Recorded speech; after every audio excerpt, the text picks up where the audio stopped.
Hai Sobat Pintar, jumpa lagi dengan Kak Kiki Tentor Biologi. Pada video kali ini kita akan membahas soal tryout UTBK tahun 2021, tentunya mata pelajaran biologi. Nah, soal ini itu sudah ada di fitur tes pintar Sobat di dalam aplikasi Aku Pintar. Jadi bagi Sobat Pintar yang belum coba kerjakan soalnya, nanti cek di aplikasi ya.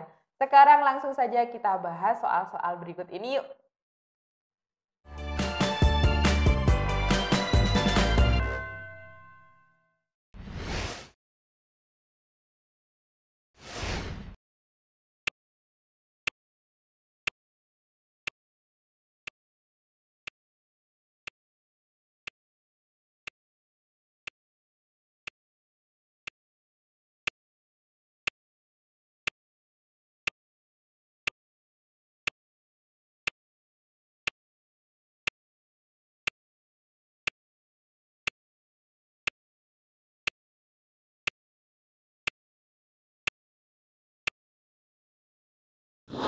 Masih semangat ya sobat? Sekarang lanjut lagi ke soal berikutnya. Nah, di sini soal ini ada pertanyaan tentang pigmen warna yang dimiliki oleh alga. Jadi seperti yang sobat pintar ketahui bahwa alga itu sendiri merupakan jenis protista mirip tumbuhan. Nah, protista mirip tumbuhan ini kenapa disebut mirip dengan tumbuhan? Pasti ada alasannya dong sobat. Karena alga itu dia memiliki pigmen warna. Nah, pigmen warna di sini dapat digunakan untuk proses fotosintesis. Jadi alga di sini itu memiliki sifat seperti karakteristik yang dimiliki oleh tumbuhan, yakni dia bersifat autotrof. Nah, autotrof di sini berarti dia dapat membuat makanannya sendiri. Nah, inilah kenapa alga ini disebut juga sebagai protista mirip tumbuhan. Nah, alga itu memiliki beberapa pigmen warna, sobat. Jadi keberadaan pigmen warna oleh alga ini digunakan dalam sistem klasifikasinya. Ada alga hijau, otomatis dia memiliki klorofil. Nah, kalau phycoerythrin dia berwarna merah. Kalau xanthophyll dia berwarna kekuningan atau orange. Kemudian kalau karoten itu berwarna keemasan, sobat. Atau biasa disebut dengan alga emas atau alga coklat biasanya. Nah, yang tidak dimiliki itu adalah phycorubin, sobat. Jadi jawaban yang paling tepat adalah yang E.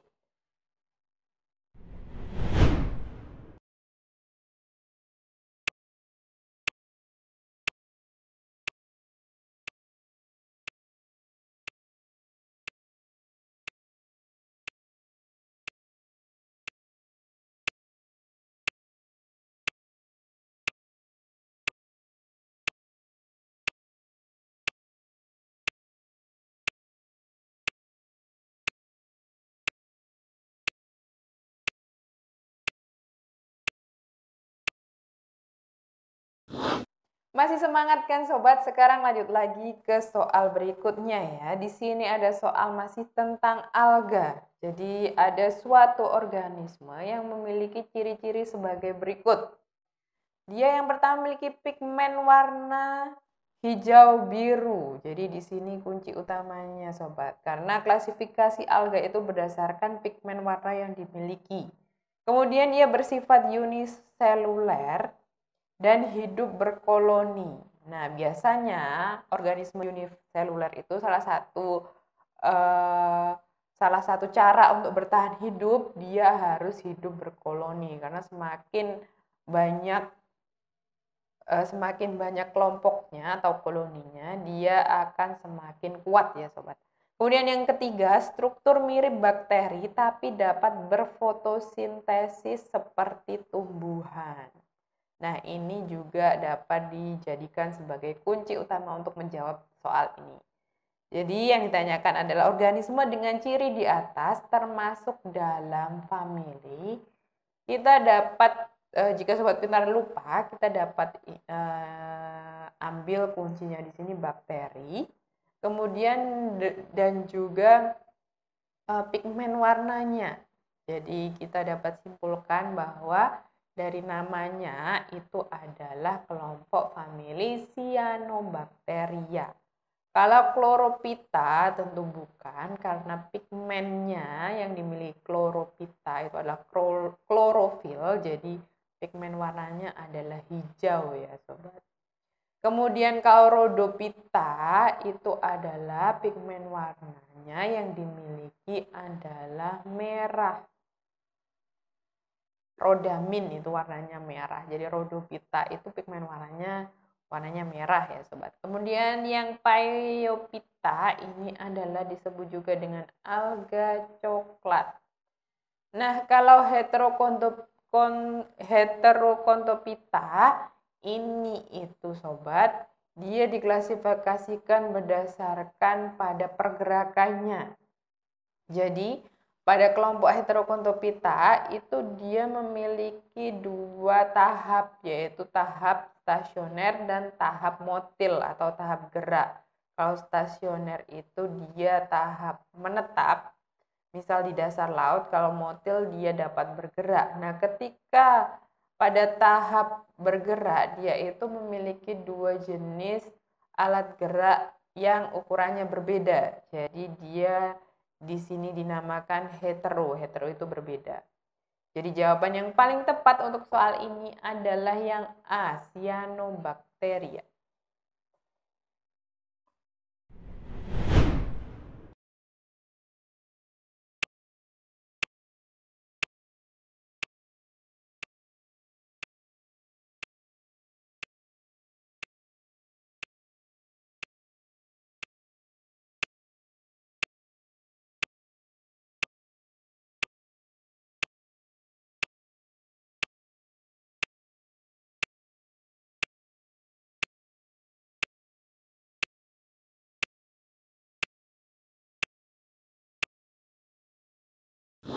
Nah, sekarang langsung saja kita bahas soal berikut ini ya sobat. Yang ditanyakan di sini, ini ada tipe soal sebab akibat. Ada pernyataan 1, pernyataan 2, dan sobat pintar harus menentukan apakah 2 pernyataan itu benar atau salah, kemudian apakah ada hubungan sebab akibat.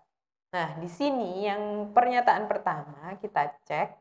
Ada kelainan kromosom dapat dianalisis dengan karyotyping. Nah, sebelumnya sobat pintar harus mengerti apa itu yang dimaksud dengan karyotyping. Nah, karyotyping di sini merupakan pemetaan kromosom. Jadi kromosom itu dapat dipetakan sobat, untuk melihat adanya kelainan pada yang terjadi pada kromosomnya. Biasanya itu sesuai urutannya sobat. Jadi kromosom itu dapat dipetakan. Nah, kelainan kromosom. Jadi ketika kita memetakan kromosom yang normal itu akan terlihat.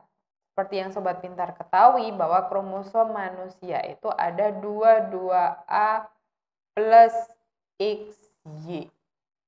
Nah, ini yang haploid. Kalau diploidnya berarti 44A. Atau 2 kalinya ini ya sobat. Nah, di sini apabila terjadi kelainan akan terlihat baik pada autosom atau gonosom yang menentukan jenis kelamin atau XY-nya.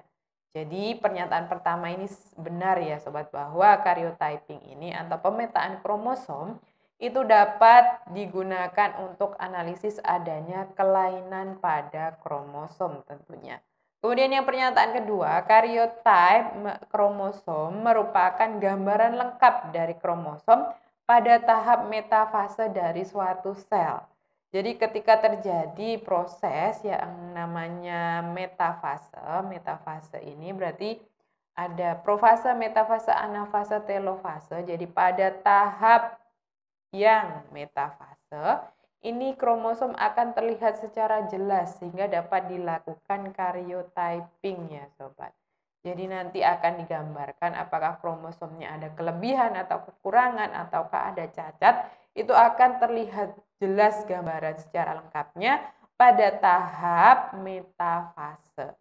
Jadi pernyataan 2 juga benar dan keduanya ini itu menunjukkan sebab akibat. Jadi jawaban yang paling tepat itu adalah yang A.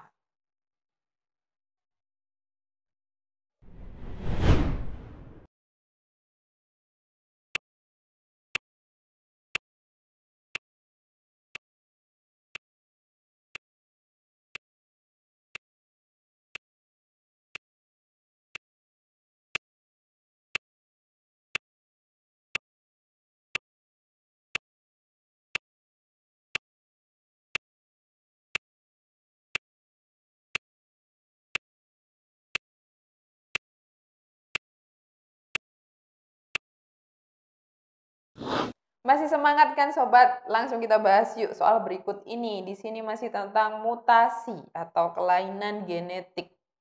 Nah, yang ditanyakan di sini adalah tentang sindrom Jacobs.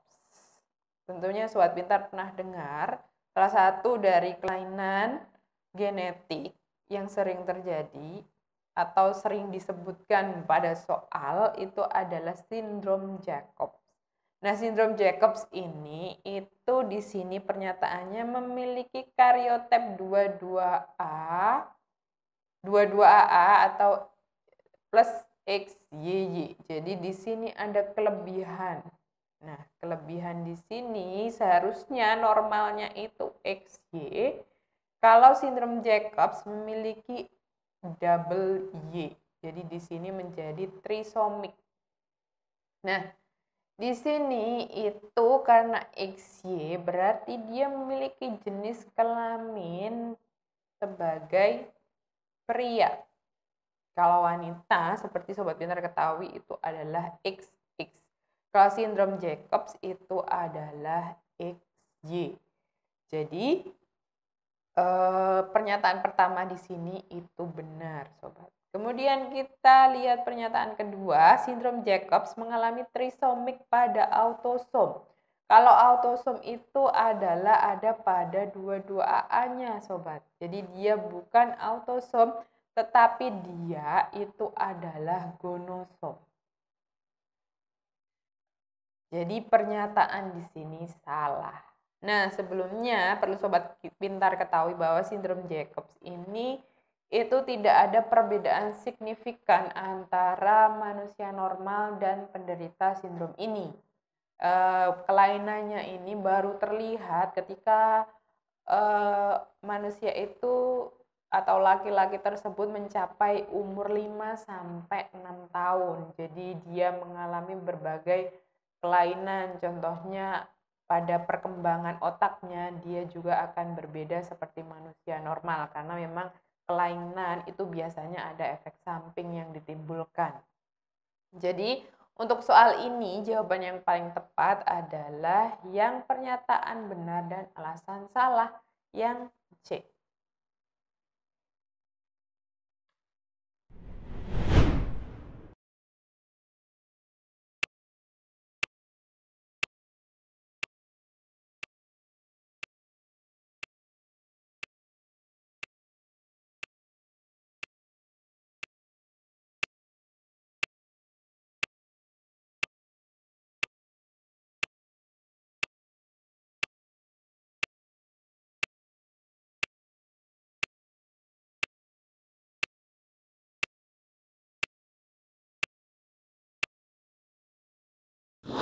Gimana sobat, sudah dikerjakan belum soalnya? Yuk kita langsung saja bahas sama-sama soal berikut ini. Nah, yang ditanyakan di sini adalah tentang lingkaran tahun. Masih ingat gak sobat pintar tentang lingkaran tahun?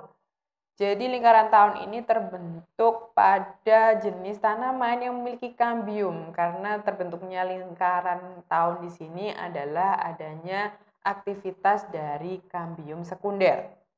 Nah, Lingkaran tahun ini itu Sobat Pintar bisa lihat pada bagian pohon yang ditebang itu ada struktur melingkar yang gelap dan terang.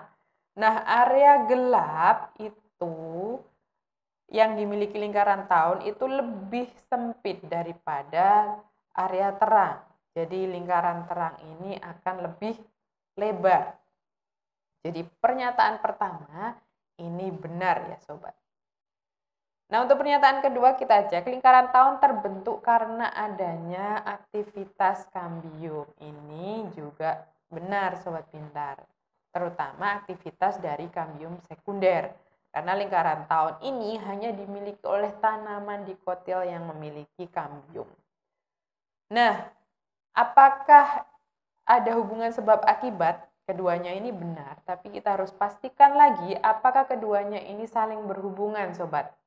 Nah, ini pernyataan pertama itu adalah tentang area yang dimiliki oleh lingkaran tahun, ada gelap, ada terang. Tetapi untuk pernyataan kedua ini tidak menjawab pertanyaan mengapa dari pernyataan pertama.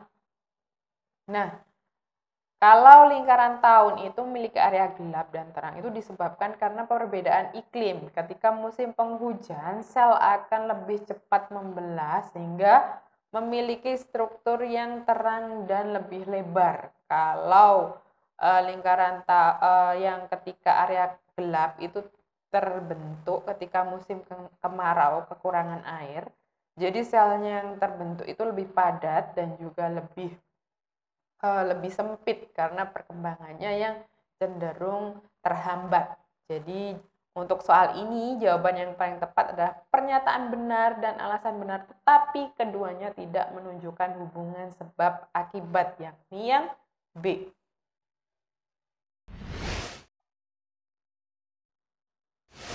Nah Sobat, itu tadi beberapa soal dan pembahasan TUU TBK tahun 2021.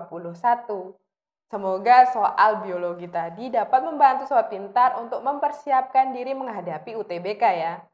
Saksikan terus live di episode berikutnya. Belajar pintar bersama Aku Pintar. Sampai jumpa.